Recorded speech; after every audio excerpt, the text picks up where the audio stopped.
اللهم صل على محمد وعلى آل محمد كما صليت على إبراهيم وعلى آل إبراهيم إنك حميد مجيد. اللهم بارك على محمد وعلى آل محمد كما باركت على إبراهيم وعلى آل إبراهيم إنك حميد مجيد. اقصی اسلامک ایجوکیشن کے معزز ناظرین و سامعین، السلام علیکم ورحمۃ اللہ وبرکاتہ۔ معزز بھائیوں، میری بہنوں، آج میں آپ کے ساتھ اللہ رب العزت کے ایک صفاتی نام کا ایک بڑا ہی طاقتور عمل شیئر کروں گا، جس کو پڑھنے کے بعد آپ اللہ تعالیٰ کی بارگاہ میں جو بھی دعا مانگو گے، اللہ تعالیٰ اپنی بارگاہ میں آپ کی دعا کو ضرور قبول و منظور فرمائے گا۔ کیونکہ جس نام کا آج میں آپ کو وظیفہ بتلانے لگا ہوں، اس نام کا مطلب بھی یہی ہے کہ عطا کرنے والا۔ اور جب آپ بار بار اللہ تعالیٰ کو اللہ تعالیٰ کے ناموں سے پکاریں گے اور اس سے کچھ مانگیں گے تو وہ آپ کو ضرور عطا کرے گا۔ دوستو، بھائیوں اور بہنوں، سب سے پہلی بات تو یہ کہ ہمیں اپنے رب کو راضی کرنا چاہیے۔ اور ہمارا رب کیسے راضی ہو سکتا ہے؟ اپنے گناہوں سے معافی مانگ کر، اس سے سچی توبہ کر کے۔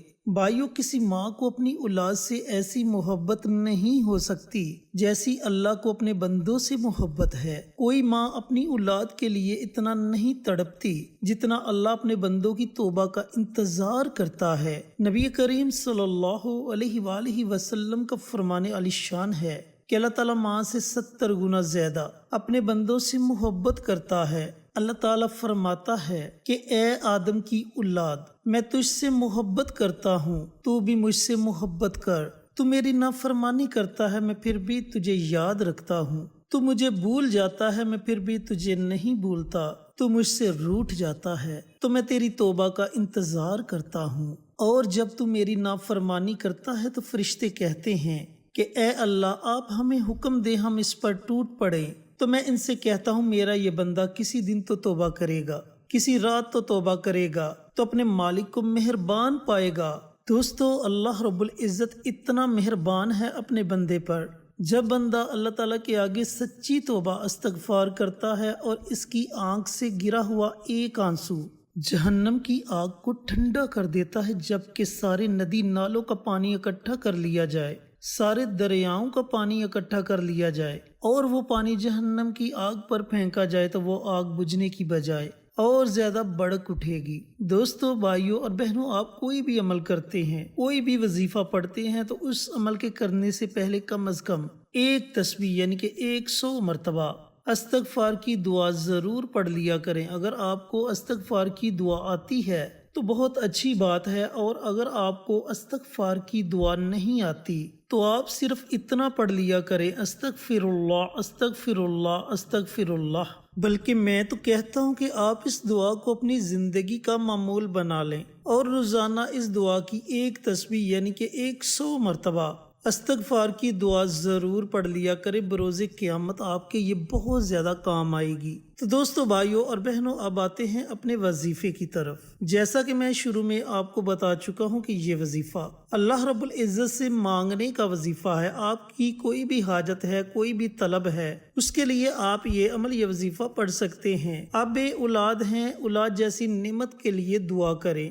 گھر میں رزق کی تنگ دستی ہے، عمل پڑھنے کے بعد اللہ تعالیٰ سے دعا مانگے کہ یا پروردگار ہمارے رزق کو وسیع کر دے، یا پھر ہمیں اپنے غیبی خزانوں سے نواز دے۔ اولاد نافرمان ہے تو اس کی ہدایت کے لیے دعا کرے، یعنی کہ جو بھی آپ کی پریشانی ہے اس پریشانی سے چھٹکارے کے لیے اللہ رب العزت کی بارگاہ میں رو رو کر گڑ گڑا کر دعا مانگے۔ انشاءاللہ میرے اللہ نے چاہا تو آپ کی وہ پریشانی بہت جلد ختم ہو جائے گی۔ اب آپ نے یہ عمل، یہ وظیفہ پڑھنا کیسے ہے؟ وظیفہ پڑھنے کا طریقہ کار اچھی طرح سن لیں اور سمجھ لیں۔ یہ عمل، یہ وظیفہ آپ پورے دن میں جب آپ کا جی چاہے آپ کر سکتے ہیں۔ اگر نماز فجر کے بعد پڑھنا چاہیں تو نماز فجر کے بعد بھی پڑھ سکتے ہیں۔ اگر رات کو سونے سے پہلے آپ یہ عمل، یہ وظیفہ پڑھنا چاہیں تو رات کو سونے سے پہلے بھی آپ یہ عمل، یہ وظیفہ پڑھ سکتے ہیں۔ اور اگر آپ نماز تہجد ادا کرتے ہیں تو یقین جانے کہ جب آپ نماز تہجد کے وقت یہ عمل کریں گے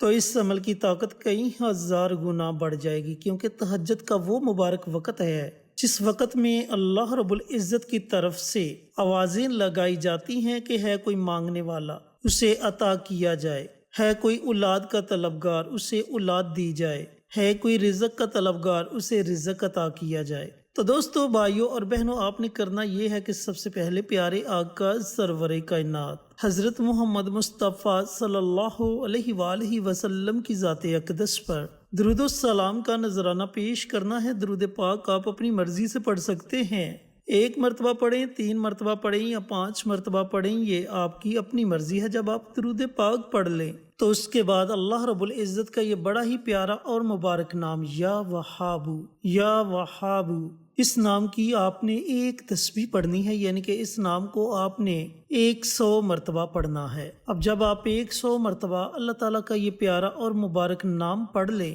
تو آخر میں آپ نے پھر نبی کریم صلی اللہ علیہ وآلہ وسلم کی ذات اقدس پر درود و سلام کا نذرانہ پیش کرنا ہے۔ درود پاک پڑھنے کے بعد آپ نے اللہ تعالیٰ کی بارگاہ میں اپنے ہاتھوں کو اٹھا لینا ہے اور بڑی عاجزی کے ساتھ، بڑی انکساری کے ساتھ آپ نے اللہ تعالیٰ کی بارگاہ میں دعا مانگنی ہے کہ یا میرے پروردگار، میری فلاں فلاں پریشانی ہے، اے میرے مالک، اپنی رحمت سے میری اس پریشانی کو ختم فرما دے۔ یقین جانیں کہ آپ کے ہاتھ اٹھانے میں دیر ہو سکتی ہے، لیکن آپ کی دعا کی قبولیت میں ذرا بھی دیر نہیں لگے گی۔ آپ کی دعا فوراً اللہ رب العزت اپنی بارگاہ میں قبول و منظور فرما لے گا۔ تو دوستو، بھائیوں اور بہنوں، اگر آپ کسی بھی پریشانی میں مبتلا ہیں، آپ کی کوئی بھی حاجت ہے، تو آپ نے اس عمل کو، اس وظیفے کو مسلسل 21 دن تک جاری رکھنا ہے۔ اگر 21 دنوں کے اندر اندر آپ کی حاجت پوری ہو جائے، آپ کو آپ کے مقصد میں کامیابی مل جائے، تو آپ اس عمل کو چھوڑ سکتے ہیں۔ اور اگر آپ کو آپ کے مقصد میں کامیابی نہیں ملتی تو آپ کم از کم 41 دن تک اس عمل کو، اس وظیفے کو جاری رکھیں۔ انشاءاللہ آپ کو ضرور کامیابی ملے گی۔ اللہ رب العزت سے دعا گو ہوں کہ اللہ پاک میرے ان بھائیوں کو، ان بہنوں کو یہ عمل، یہ وظیفہ پڑھنے کی توفیق عطا فرمائے جنہیں اس وظیفے کی ضرورت ہے، اور صدقہ جاریہ سمجھ کر دوسروں کے ساتھ شیئر کرنے کی توفیق عطا فرمائے، تاکہ آپ کے ساتھ ساتھ دوسرے لوگوں کا بھی فائدہ ہو سکے۔ پیارے آقا کی پیاری پیاری سنتوں پر عمل کرنے کی توفیق عطا فرمائے، 5 وقت کا نمازی بنائے، صراط مستقیم پر چلنے کی توفیق عطا فرمائے، آمین۔ اگر ہماری یہ ویڈیو آپ کو پسند آئے تو اسے لائک کریں، شیئر کریں اور چینل کو سبسکرائب کرنا مت بھولیے، اور اس کے ساتھ ساتھ گھنٹی کے بٹن کو دبا کر آل نوٹیفیکیشن پر کلک کر دیں، تاکہ میری ہر نئی آنے والی ویڈیوز کی اپڈیٹ آپ تک بر وقت پہنچتی رہے۔ جزاک اللہ۔ انشاءاللہ پھر کسی نئی ویڈیو کے ساتھ، اچھے وظائف کے ساتھ آپ کی خدمت میں حاضر ہوں گے۔ تب تک کے لیے اجازت دیں۔ السلام علیکم ورحمۃ اللہ وبرکاتہ۔